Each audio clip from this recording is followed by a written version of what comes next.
Dans un monde où l'obéissance est une vertu, il existe parfois des hommes qui choisissent le silence pour mieux écouter leur conscience.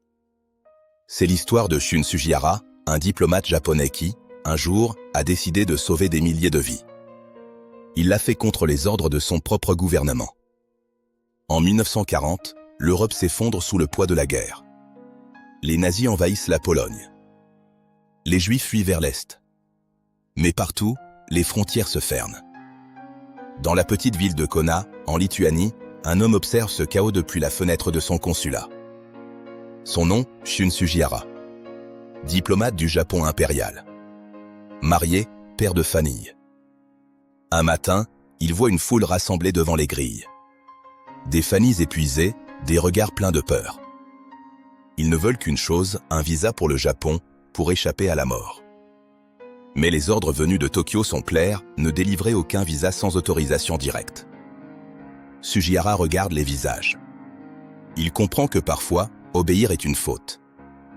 Alors il prend la plume. Pendant des jours, des semaines, il écrit des visas à la main. Jour et nuit. Sans repos. Sans autorisation. Jusqu'à ce que sa main tremble. Son épouse Yukiko l'aide, pendant qu'il continue d'écrire. Ensemble, ils signent des passeports pour la vie. En un mois, plus de 6000 visas. 6000 chances de survivre. Une preuve qu'un seul geste compte. Quand Tokyo découvre ses actions, Sugihara est rappelé, sa carrière brisée. Mais il ne se défend pas. Il dit simplement, ils avaient besoin d'aide. Je n'ai pas eu le droit de les laisser mourir.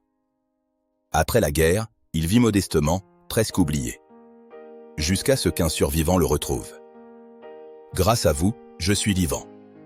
Grâce à vous, mes enfants existent. Dans un monde où tout le monde parle, Sugihara a choisi le silence. Un silence d'action. C'est peut-être cela, la véritable sagesse, faire le bien sans bruit. Choisir l'humain, même seul. Le courage n'a pas toujours le visage d'un guerrier. Parfois, c'est juste un homme, une plume à la main et le cœur en paix.